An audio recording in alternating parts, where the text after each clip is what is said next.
कोई जबरदस्ती अगर हासिल करना चाहे तो कभी शोहरत नहीं मिला करती। इज्जत का कोई हकदार अगर जबरदस्ती बनना चाहे तो कभी भी इज्जत नहीं मिल सकती। इसलिए कि जब तक अल्लाह तबारक व तआला की मंशा और मर्जी ना हो, जब तक उसकी चाहत ना हो, जब तक वो अपने मखलूक के दिलों में किसी खास बंदे की मोहब्बत ना डाले तो इंसान एरिया रगड़ के मर तो सकता है लेकिन इस दुनिया में मकबूलियत भी हासिल नहीं कर सकता। क्या बात है। अब आप देखें ये जितने भी आस्थानों में ये बुजुर्गान दीन अपनी कब्रों में जब फरमा है, ये ऐसे भी नहीं बल्कि अल्लाह तबारक व तआला ने इनकी मोहब्बत अपने बंदों के दिल में इस तरीके से पैदा फरमा दी है कि अगर ये कहीं झाड़ियों में मौजूद है तो झाड़ियों में मेले लगे हुए हैं, कहीं शहर और कस्बे में मौजूद है तो वहां पर बहार और सजावटें मौजूद हैं, अगर ये कहीं पर वीराने में है तो वहां पर रौनकें हैं। अल्लाह अकबर। ये अल्लाह तबारक व तआला जिसको फरमाना चाहता है उसको अता फरमा देता है, इसलिए कि अपनी शान वो ये बयान करता है अल्लाह जिसको चाहता है इज्जतों से नवाज किया करता है और मौला जिसे चाहता है जिल्लतों के कुएं में उठा करके फेंक दिया करता है।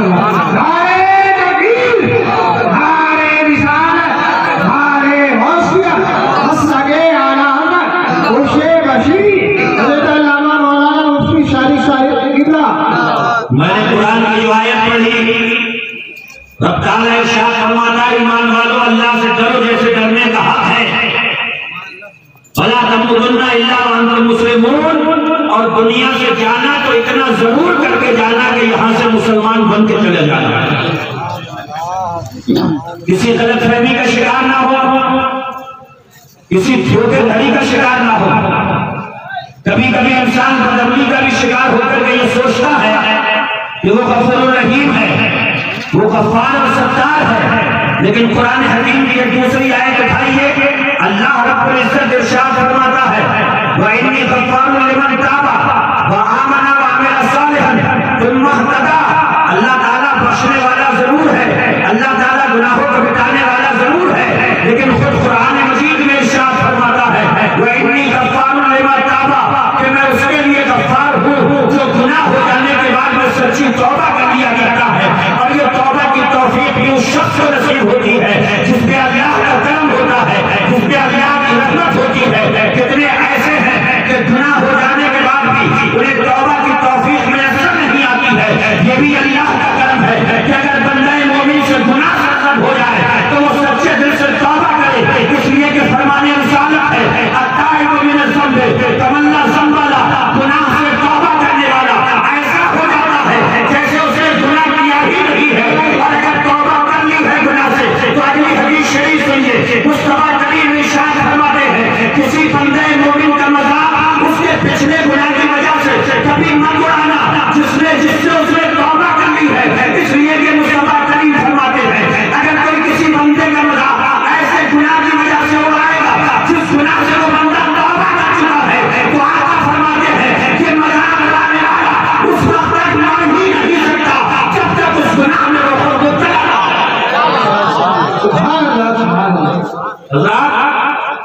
खुदा बख्शेगा लेकिन गफ्फारुल लिमन ताबा, बख्शिश उसके लिए है जो तौबा कर लेता है, बख्शिश उसके लिए है जो अश्क नदामत बहा लेता है, बख्शिश उसके लिए है जो रात के पिछले पहर में अपने रब को मना लेता है, वो आमना और जो ईमान लेकर के आया।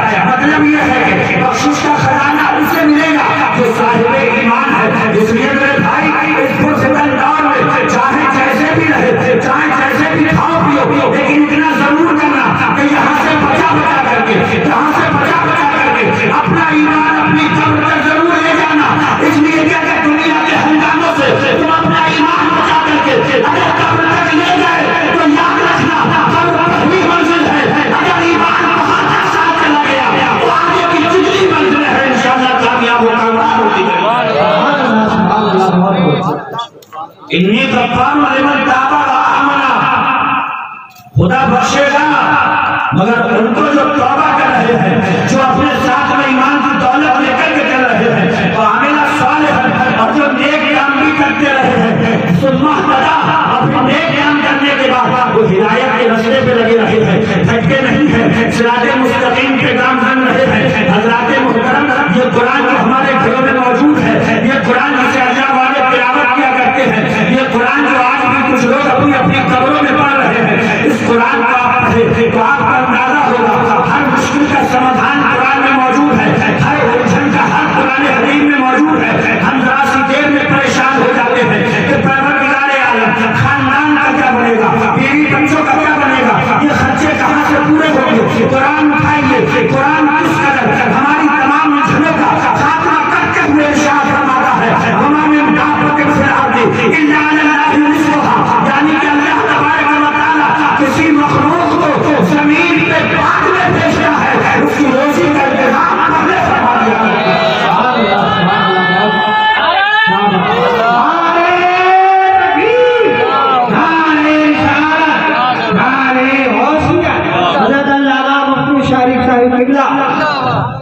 इसलिए कुरान पढ़िए, कुरान की तिलावत कीजिए, कभी भी कोई मसला फंसे तो कुरान खोलिए, इसलिए कि तिबयान कुल्ले शै उसकी शान है, हर चीज का बयान कुरान में है। खुदा की कसम ये ऐसा कुरान है, ज़रा बाज़ असहाब नबी ख़बाहु अला क़ब्र वहुवा ला यहतसिबु अन्नहु क़ब्र फ़इज़ा फ़ीही इंसान यक़रअु सूरत तबारकल्लज़ी बियदिहिल मुल्क फ़ातन नबिय्या फ़क़ाल अन्नबिय्यु हियल मानियतु हियल मुंजियतु।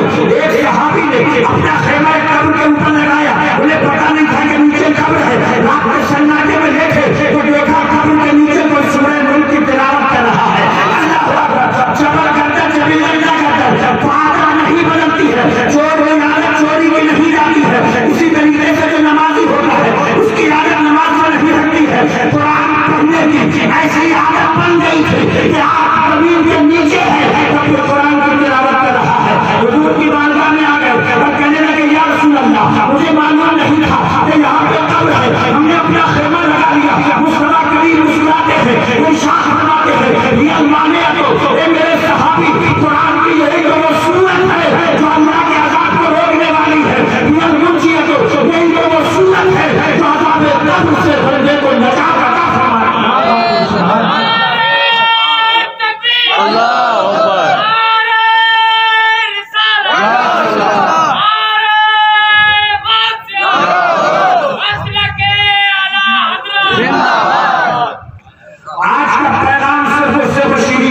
अपने दिलों की तख्ती पे ये नोट करके लेके जाना कि अपने बच्चों को इंशाअल्लाह कुरान की नेमत से महरूम नहीं होने देंगे, कुरान की दौलत से अपनी दौलत से अपने आप को दूर नहीं करेंगे। इसलिए कि कुरान उठाइए, अगर आज हंगामों में जिंदगी गुजर रही है तो बेफिक्र मत रही है, अगर आज दुनिया के झमेलों में जिंदगी कट रही है तो बेफिक्र मत रही है। इसलिए कि कुरान कहता है वहां पर अच्छा अंजाम जो होगा वो सिर्फ परहेज़गारों का होगा।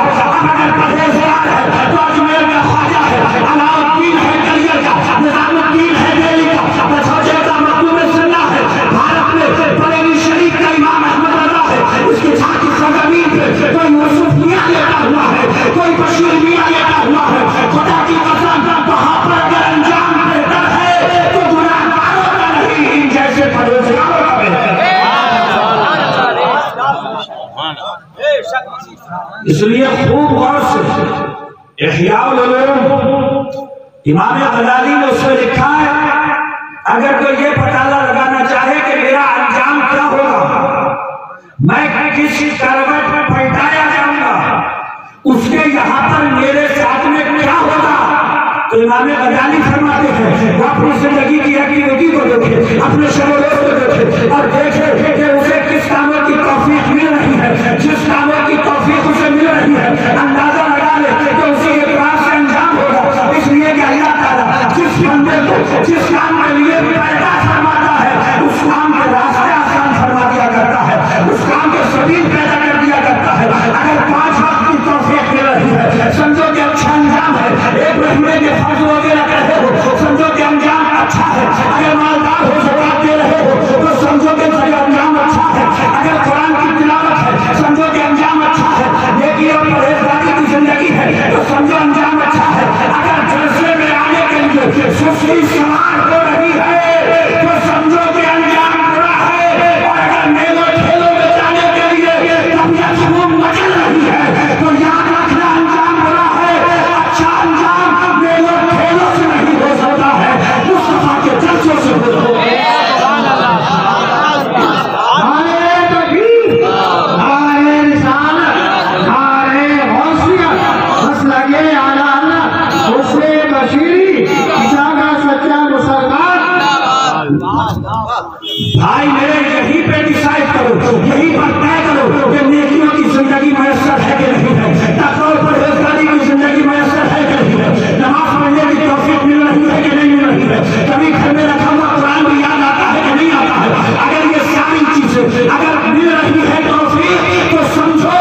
बशीरी से जाओ तो सिर्फ हलवा पराठा नहीं खाना, ये तो खाते रहो। जिंदगी दी है तो वो खिलाएगा, लेकिन याद रखें कि उससे बशीरी में गए थे, वहां पर किसी मौलाना ने अपने दादा की दास्तान नहीं छोड़ी थी, अपने बाप की दास्तान नहीं छोड़ी थी, अपने खानदान का किस्सा नहीं छेड़ा था। अगर छेड़ा था तो हिंदुस्तान के राजा ख्वाजा की जिंदगी बताई थी, अगर बताई थी तो हदीस रसूल बताई थी, अगर समझाई थी तो आयत कुरान समझाई थी। और याद रखिएगा, ये जितने मौलाना बैठे हुए हैं या मुझे लगा कर हम सब बीच में वास्ता है, वहां पर हदीस रसूल अगर सुन के जा रहे हो तो यह खुदा से तौफीक मांगना कि उसे बशीरी में कहते परवरदिगार आलम जितनी अच्छी बातें हुई थी या अल्लाह उस पर अमल करने की हम सबको तौफीक ये हो गया तो उससे बशीरी मुकम्मल हो गया। सुभान अल्लाह। समझ रहे हैं? बच्चों की तरबियत आप करेंगे, कोई मौलाना नहीं करेगा। दिन भर बच्चों के सामने अगर आप रिश्तेदारों की बुराइयां करेंगे और रिश्तेदार के आने पे बढ़ चढ़ करके इस्तेकबाल करेंगे तो वो बच्चा खूब समझदार है, खूब समझ रहा है कि आने से पहले क्या बातें हो रही थी और आने के बाद में झूठी मोहब्बत कैसी दिखाई जा रही है। इसलिए बच्चों की तरबियत करना है तो उनके सामने कीमतें मत करो, उनके सामने चुगलियां मत करो, उनके सामने रिश्तेदारों की बुराइयां मत करो। अगर उनके सामने करना है तो मुसल्ला बिछा लो, तो खुदा की कसम अल्लाह समझ बच्चा है, मगर जब रुकू करके देखेगा तो वो भी रुकू में जाएगा, वो सजदा करते देखेगा तो वो भी सजदे में जाएगा, थोड़ा सा चलने आएगा तो आप से जाओगे, आपके साथ में आपका बच्चा भी लगेगा।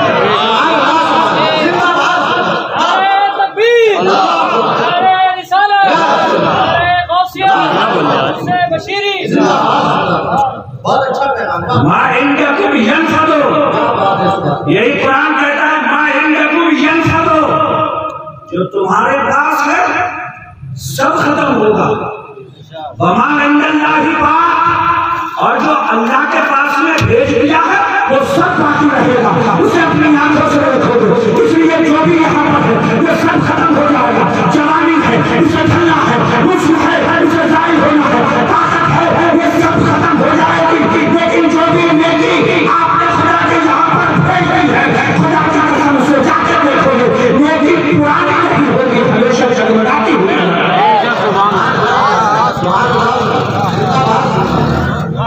सब खत्म, माल खत्म, जवानी खत्म, रुतबा शोहरत इज्जत सब खत्म, मनो मिट्टी के तले दाब के आ जाएंगे आपको, और वहां से शुरू होगी उस महबूब की कार्रवाई जिसे आपने अपना महबूब बनाया है। और महबूब बनाओ तो बड़ी सोच समझ के, महबूब माल को भी बनाते हैं लोग, महबूब कारोबार को भी बनाते हैं लोग, महबूब अपने बिजनेस को भी बनाते हैं लोग, लेकिन याद रखिएगा ये औलाद भी महबूब है, ये सारी चीजें महबूब है, लेकिन ये कैसे महबूब है कि जब तक जाते हैं वापस लौट के आ जाते हैं।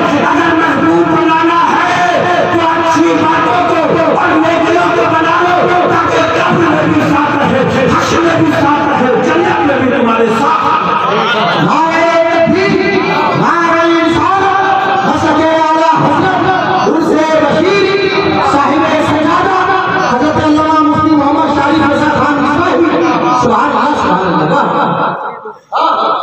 में आओ, अल्लाह वाले के दरबार में बैठो, इनकी जिंदगी अपनी निगाहों के सामने लाया करो।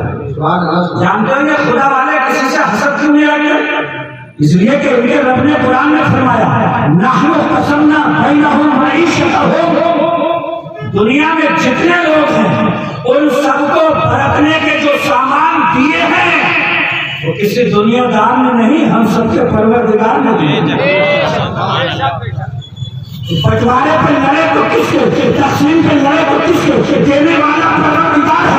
नहनु क़समना बैनहुम मईशतहुम, क्या हमने जितनी भी चीजें दुनिया में बरतने के लिए लोगों को दी है, चाहे वो कारोबार हो, चाहे वो ट्रक हो, चाहे वो ईंट का भट्टा हो, चाहे वो प्रतिज्ञा हो, ये सब देने वाली जात परवरदिगार की। तो अब अगर इससे हम जले तो ये किससे लड़ना हुआ? अल्लाह इसलिए दोस्त जो खुदा वाला होता है उसका सीना हसद से मुकम्मल खाली। मतलब मेरे आकर मजमे में इरशाद फरमाते हैं इस पिछले दरवाजे से जो आएगा वो जन्नती है। सारे सहाबा ने उधर को देखा, एक निहायत ही सादा से सहाबी आते हैं, बैठ जाते हैं। दूसरा दिन है, नबी कहते हैं पिछले दरवाजे से जो आएगा वो जन्नती है। एक सादा से कपड़ों में आते हैं, बैठ जाते हैं। तीसरी मर्तबा भी यही हुआ, एक सहाबी पीछे लगा जाकर के बैठू कौन सा ऐसा अमल है जो ये करते हैं जिसकी बुनियाद पर मुस्तफा करीम ने भरे मजमे में ये जन्नत की जमानत की है। लग गए पीछे, घर पे जाकर के देखा 5 वक्त में ये पढ़ रहे हैं, 5 वक्त में ये पढ़ रहे हैं। जितने अमल ये कर रहे हैं उतने ही अमल ये कर रहे हैं। जब नहीं मिला कोई ऐसा अमल तो पूछते हैं कि जरा ये तो बताइए कि सरकार दो आलम ने भरी बज़्म मोहब्बत में 3 मरतबा आपके लिए जन्नत की जमानत पेश की है, ये तो बताइए कि हमने आपका ज़ाहिरी अमल देखे तो कोई भी ऐसा अमल नजर नहीं आया जो स्पेशल हो, जो खास हो। लेकिन क्या वजह है कि मुस्तफा करीम ने 3 मरतबा भरी बज़्म मोहब्बत में आपको जन्नत का टिकट अता फरमाया। जवाब सुनिए, फरमाते करता तो मैं भी वही हूँ जो तुम सब करते हो, लेकिन बात सिर्फ इतनी है कि जब से मैंने होश संभाला है अपने सीने में किसी की तरफ से कपट और खोट कोई नहीं रखा है, हसद नहीं रखा है, कलम नहीं रखी है, जलन नहीं रखा है, हसद नहीं रखा है। खुदा की कसम जिसका सीना इन सारी बीमारियों से पाक हो जाता है वही सीना तो मोहब्बत रसूल का मदीना बना।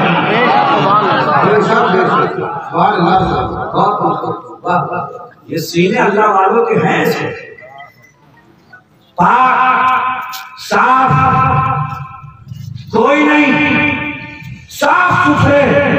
इसीलिए तो आका फरमाते हैं अल-मुमिन मिराजुल मोमिन कि ईमान वाला तो ईमान वाले के लिए शीशे की तरह सामने आ जाए तो मुकम्मल खुल जाए तो मोमिन।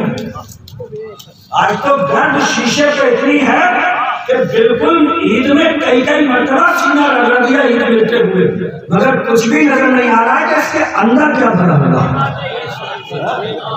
सीना भी रगड़ दिया, मुसाफिर पे मुसाफा भी है, बिल्कुल सीना छिड़ा जा रहा है, मगर इतनी गंद है, इतनी धुंध है, इतना गुबार है जो पता ही नहीं चल रहा है, कुछ दिखाई नहीं दे रहा है, तो सीना तो रगड़ रहा है मगर सीना कहीं हसन में जल तो नहीं रहा।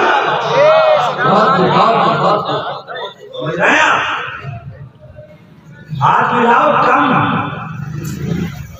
मिलाओ मगर रखो साफ सुथरा, है ना।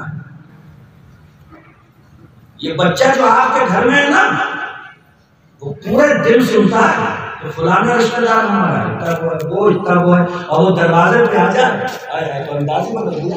अरे आइए मैं तो कुर्बान हो जाऊं आप पे।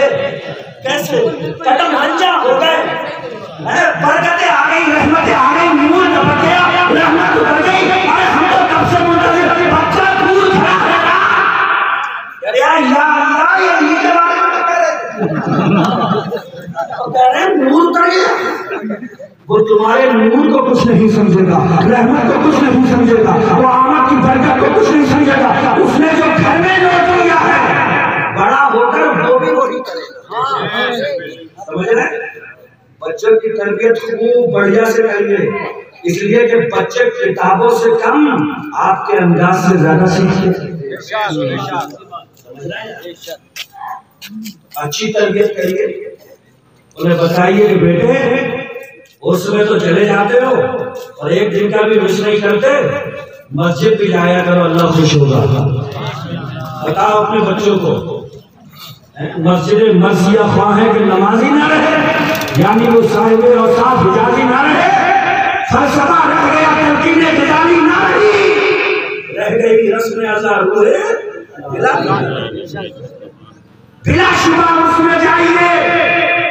हमने उस वक्त भी तकरीर में कहा था जाइए मज़ारों पर, लेकिन एक सर्वे ये जरूर करके देखना कि मुस्तफा जाने रहमत का रोजा है, बराबर में मस्जिद है, गरीब नवाज का रोजा है, बराबर में मस्जिद है, सामने घाट का मज़ार है, बराबर में मस्जिद है, बहुत शोर करके बोलो, बरेली में इमाम अहमद रज़ा का रोजा है, बराबर में मस्जिद है, यूसुफ मियां बशीर मियां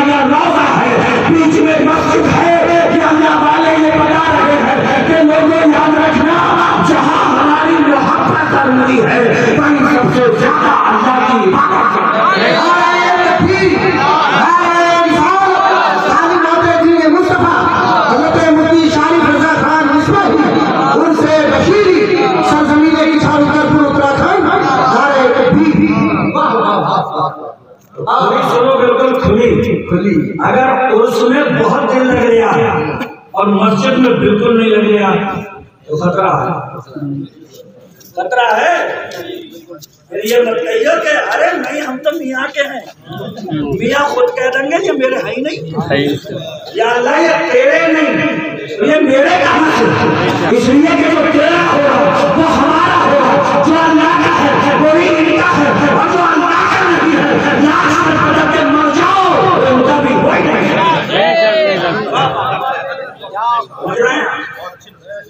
अगर मौलाना अफसर अली को किसी टाइम की नमाज में पीछे को देखना पड़ गया कि कितने आए, समझ लिए कि खतरे की घंटी है। क्योंकि मौलाना अफसर अली हमें बता रहे यहाँ पे तो बहुत आए। मैंने पूछा आपके पीछे कितने आए, बोले आए तो मगर ऐसे नहीं आए जैसे तबीयत बहाल हो जाती है, बहुत अच्छा। उसमें भी जाओ इसलिए कि जो अल्लाह पर और आखिरत के दिन पर ईमान रखता है वो मस्जिदों को कभी बर्बाद नहीं छोड़ सकता, मस्जिदों को कभी वीरान नहीं कर सकता। इसलिए कि अल्लाह रसूल पर ईमान रखने वाला सबसे पहले ईमान के बात में अगर कोई काम करता है तो मस्जिदों की आबादी करता है।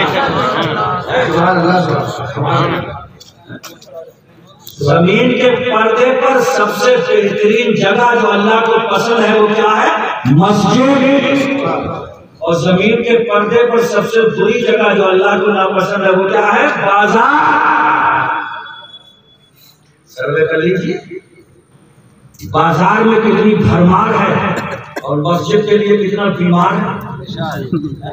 जुम्मे के दिन भी रुमाल लपेट दिया ऐसे करके, घर में औरतें कह रही हैं आज तो जुम्मा है, तो कह रहा पता नहीं कुछ सुबह से दुख रहा। 6 दिन भी हो गए और आज जुम्मा भी आ गया, उसके बावजूद रुमाल बांध कर कह रहा है कि सर बहुत ज्यादा दुख रहा है। याद रखना, उनसे कहोगे दुख रहा तो वहां पे फरिश्ते ऐसे हैं वो सुन ही नहीं रहे, पहले फरिश्ते लगाए काम पे। सही बात। इसलिए मस्जिदों को आबाद करो मेरे भाई, सज्जों को आबाद करो। मैंने शायद आपको बताया होगा कि बलखा एक वजीर है, वजारत की कुर्सी को लात मारता है। बादशाह पूछता है जनाब कहाँ चले गए? बोले अब उस बादशाह की बारगाह में गए हैं जिसकी बारगाह सारी बारगाहों से बुलंद वाला है। पूछा बादशाह ने जरा बताओ वो दरबार कैसा है? तो कहने लगे बादशाह से वजीर के बादशाह सलामत समझे वो दरबार ऐसा है कि हम आपके दरबार में खड़े खड़े मोर पंखों से बना हुआ पंखा आपके छलते छलते उड़ने लगते थे, गिरने लगते थे, मगर आप कभी हमसे नहीं कहते थे कि मेरे वजीर आराम कर लो। बादशाह ने पूछा वो दरबार कैसा है? तो वजीर ने कहा था वो दरबार ऐसा है कि हम 4 रकत की बांध के खड़े होते हैं, वो ऐसा बादशाह है 2 रकत पे बिठा के हमें आराम दिलवा देता है।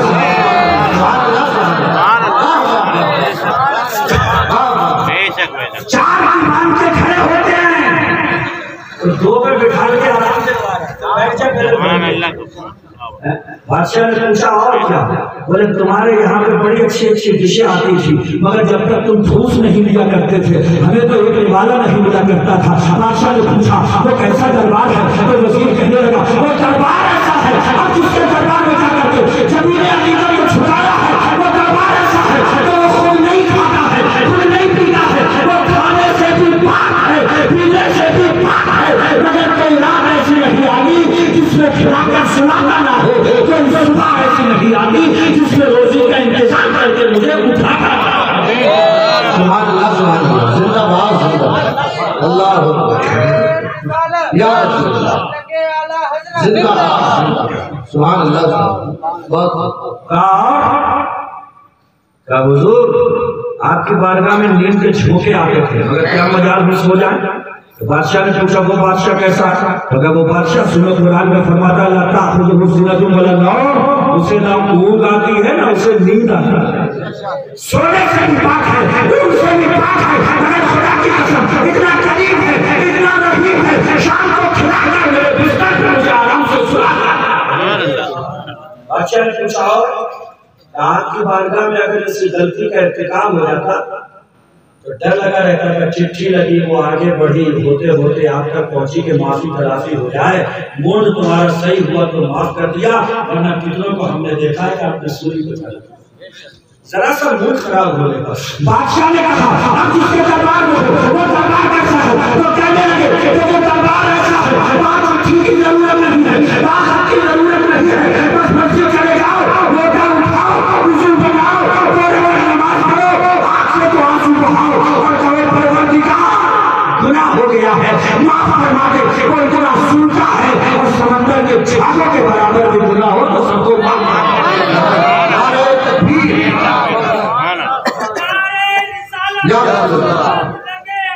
जिंदाबाद जिंदाबाद।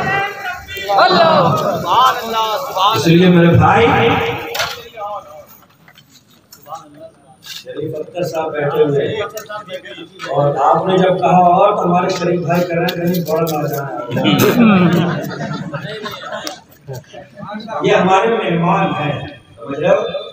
हमारे शरीफ अख्तर साहब अभी हमारे उस्मान भाई आलू साहब जहाँ बैठे हुए हैं, उनके घर पे इनकी वालदा मुहतरमा का प्रोग्राम किया था 40वें का।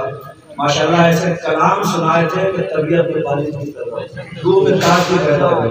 मेरे फौरन बाद इंशाल्लाह हमारे नकीब वज़्म मोहब्बत हज़रत मौलाना मुश्ताक नवानी साहब का ऐलान करेंगे, बड़ी मधुर आवाज़ में इंशाल्लाह इनके कलाम सुनेंगे। फिर उसके बाद में खुसूसी तकरीर शेर कादरियत अल्लामा मुख्तार अहमद साहब बहड़वी क़यामगाह पर मौजूद है, वो तशरीफ लाएंगे, भरपूर खिताब इंशाअल्लाह उनका समाअत फरमाना है।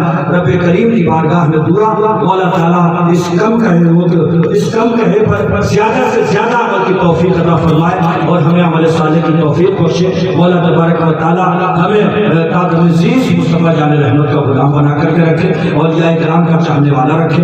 आखिर दावाना अनिल हम्दुलिल्लाहि रब्बिल आलमीन। अस्सलाम।